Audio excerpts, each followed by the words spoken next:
Time for part 3 of my Breath of the Wild series. It's been a while since part 2. Um, I actually am going to start from where I left off at the end of part 2, but not exactly, because I had to start all over. Um, and well, as you could see at the end of part 2, this glitch here, there wasn't any platform here. There was a hole, and you couldn't reach the pedestal there, and that's because the tower. This is the first tower in the game that you activate. The tower wasn't there at all, which is odd. So since last time I updated my emulator version, and I also updated my NVIDIA graphics driver. So yeah, but I had to reset up the emulator from scratch and redump the game in it, and I started a brand new game. And I actually started from the beginning of the game. I didn't use a save file this time because when I did try to play the game from the beginning before, the game would freeze before the opening cutscene. So I had to get a save file to get past that. But now I've been able to play the intro and whatnot, but I'm using the same save file that I used in my other videos. So this is the amiibo armors that I add, and I made it to the first tower again. And this time, I'll be able to activate it.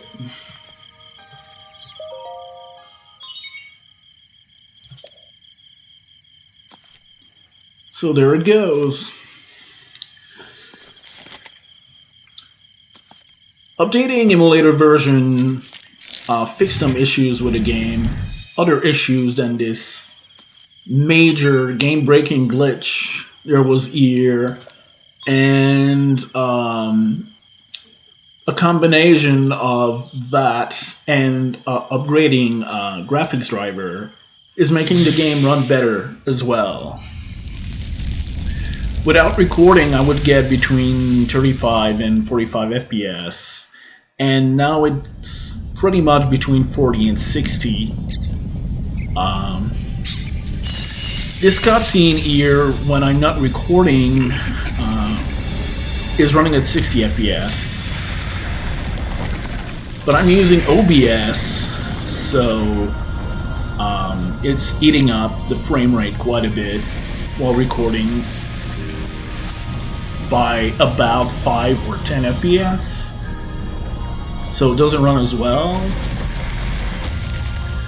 while recording, but the game is running at 60 FPS in shrines, even while recording.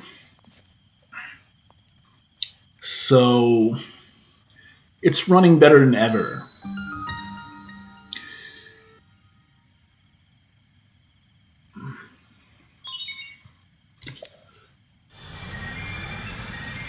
So what those do, there's different towers in different regions of the map.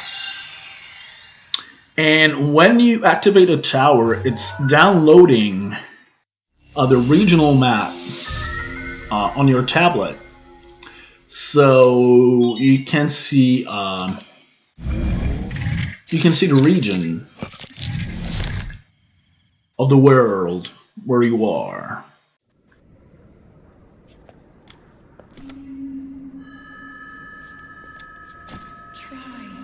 Try to remember. You have been asleep for the past 100 years. The beast. When the beast regains its true power, this world will face its end.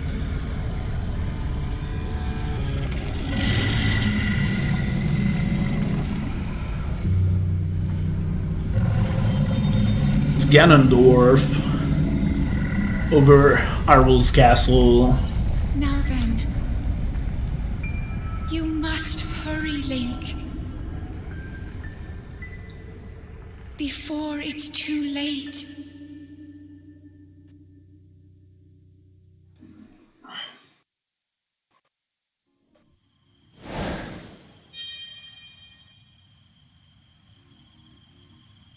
So yeah, now we have this part of the map here, and regions are obviously divided by those lines. It's the frontiers between the different regions, and in every region of the world, there's a tower that you need to climb and activate to get the part of the map. This part of the map. All right.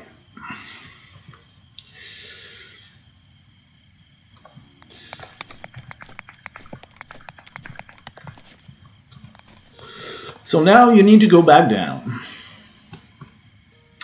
And this tower is the easiest to climb because there's a lot of platforms. There's many platforms on the tower, so it's much easier to climb it and to go down as well, like this. But some towers are more difficult to climb. Some towers don't even have any platforms at all. So you need to have enough stamina to be able to climb them.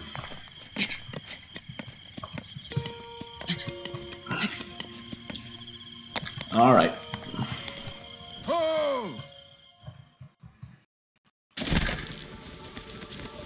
There's the hole man again.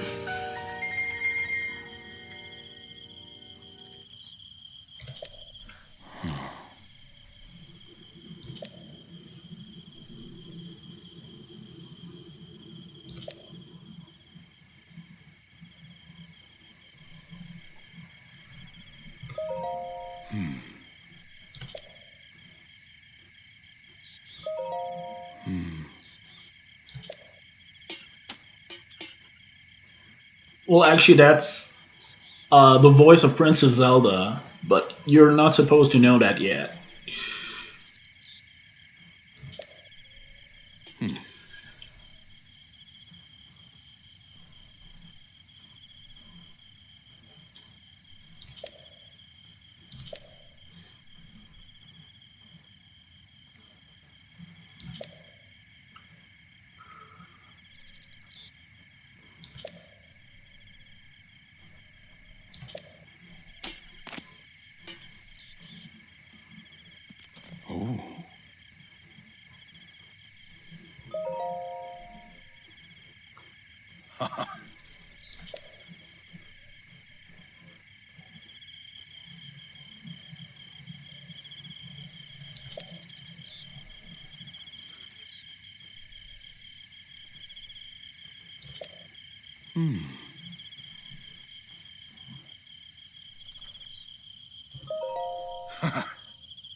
He's going to show us the first shrine in the game, which is over there.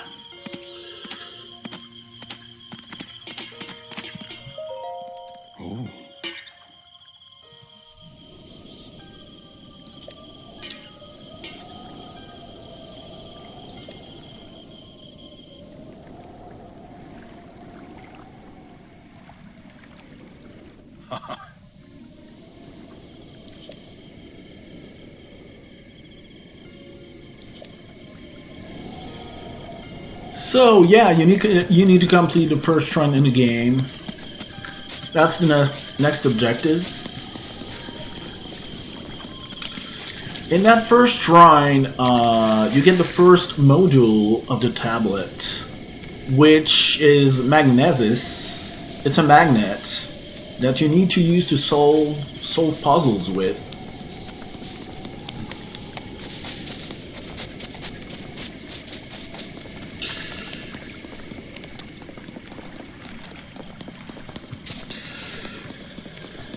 With the magnet, you can also retrieve chests from underwater, like here.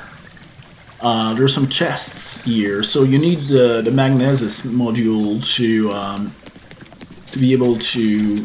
There's a platform, metal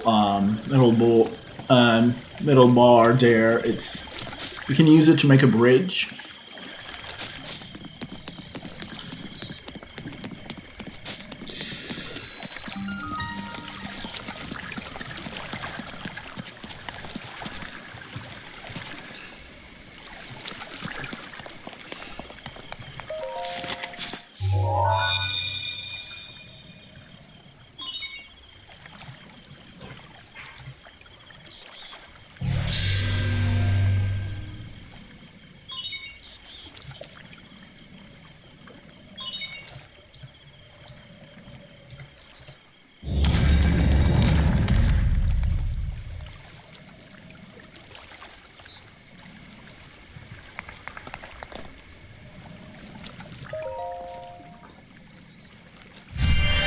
So yeah, when you get in shrines like this, there's a loading screen, and those are mini dungeons.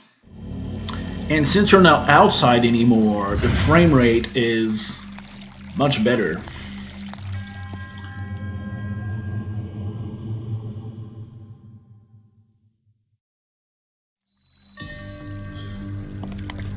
When I'm not recording, the frame rate is easily 60 FPS in shrines.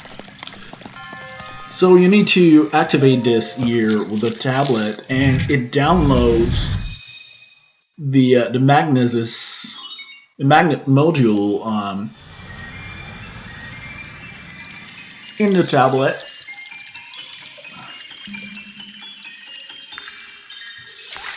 Actually, they call that runes in the game.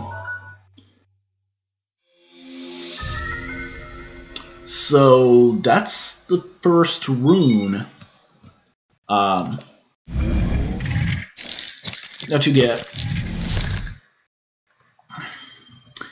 Actually, they call that modules in the French version of the game. I've been playing the game in French on Wii U, so it can get a little confusing at times. Because not everything is a literal translation. So sometimes the names are not the same. So you use the rune to pick up metal objects with it, like that.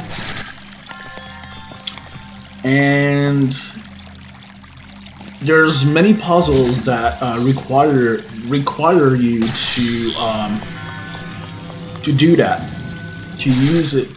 There's a lot of physics-based puzzles in the game.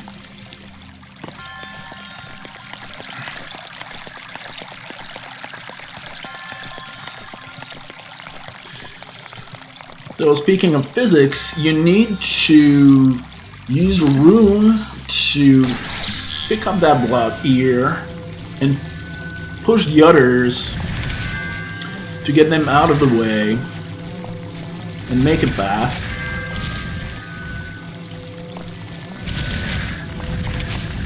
You gotta be careful too, because you can hurt yourself with the blocks there.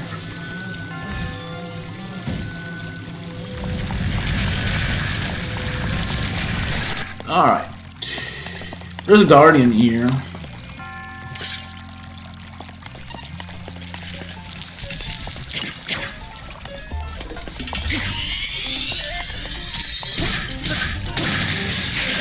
There we go.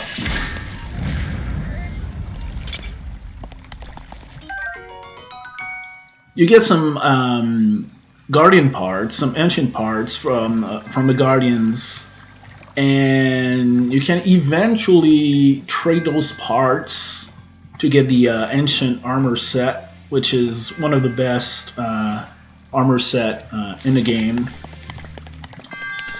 So there's a small puzzle here. You need to pick the platform on this side and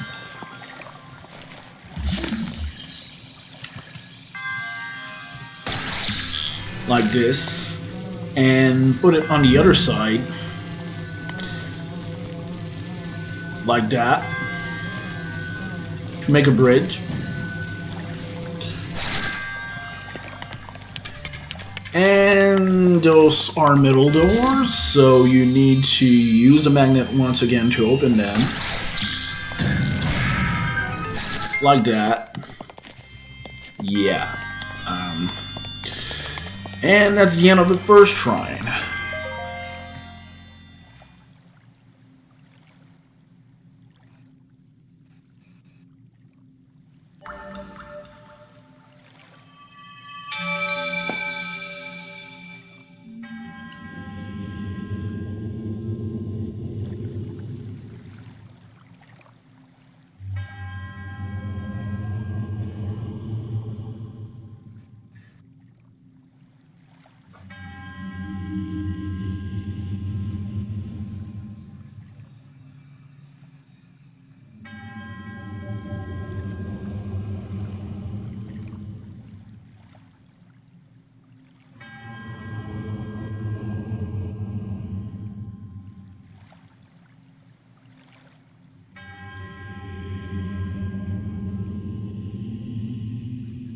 Right, so every time you finish a shrine, which is a mini dungeon, as I was saying, you get one of those spirit orbs, and then you can trade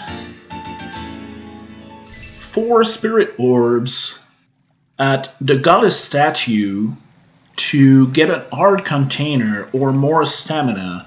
That's how you get more arts in this game.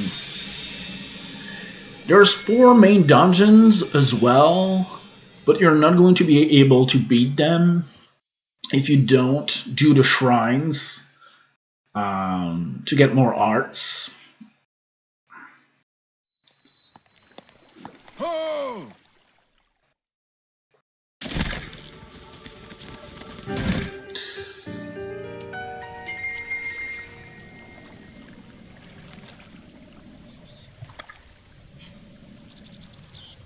Paraglider, please.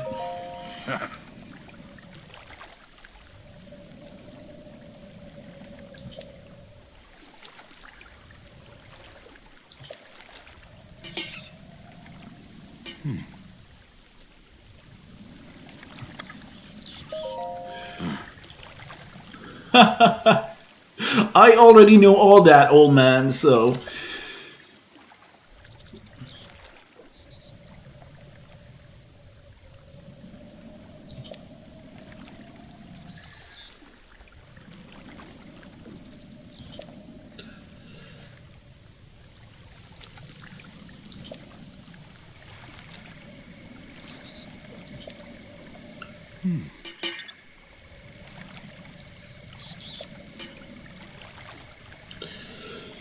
Right, so there's 3 more in this region, and once you completed all 4 shrines, that completes one part of the main quest.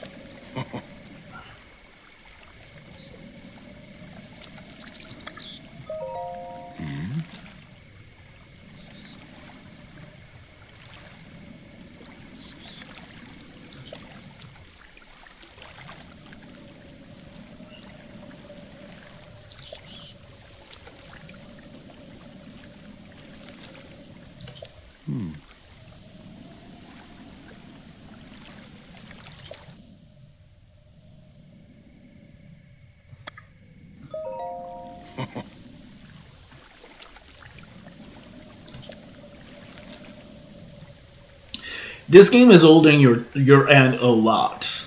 There's a lot of tutorials and explanations on what to do because it's geared towards a younger audience. Obviously, the game is rated everyone.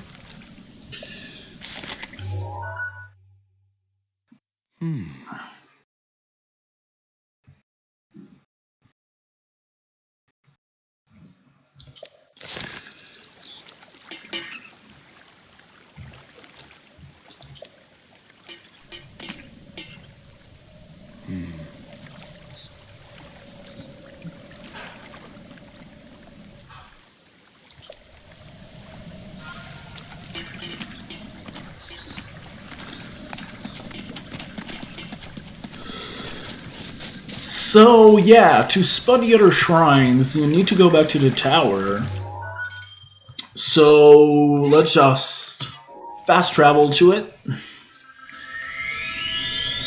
I played the Elder Scrolls before, so I played Oblivion and Skyrim a lot, so I know how fast traveling works in those open world games. How did he get there, though? That's the question. I guess he can teleport too. So yeah, the other shrines. There's one down there, and two on the mountains over there. You need to zoom with the tablet like this, and you can add a pin on the location to see it on the map. So I'm going to try and pin it there. It's a little hard with a keyboard because, as I said before, I'm not playing with a controller. That should be about right. Yeah, so there's another one over here.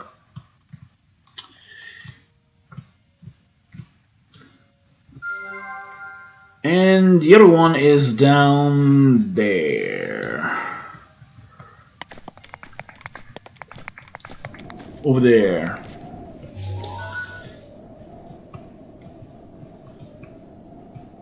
Right there. In the ruins there, and there's some guardians there.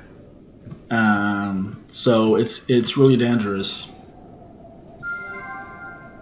There you go. So now, after doing this, you can see where the shrines are on the map. And then you need to go there and complete them all. But there's an issue when you want to go up in the mountains here and complete those shrines. And it's the cold. It's a snowy region, so you need to warm yourself up with warm food, or you can get the doublet, which is a piece of armor that is protecting you from cold. There's different ways to get it. One way to get it is to climb to the top of Mount Ilia right here, and the Hold Man is going to meet you there and give it to you. So I'm going to do that.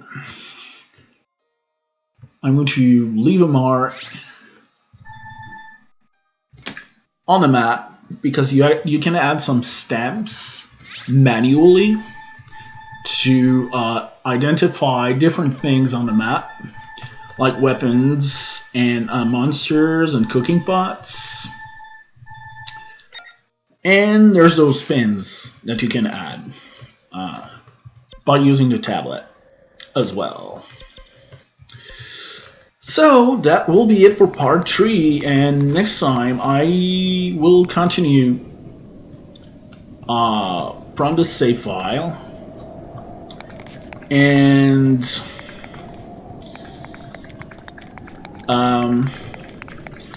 I will probably at least do one more shrine in my next video. But that will be it for now. I will be saving my game manually, even though the game is saving automatically. I always save manually before I quit. And so that's it for now.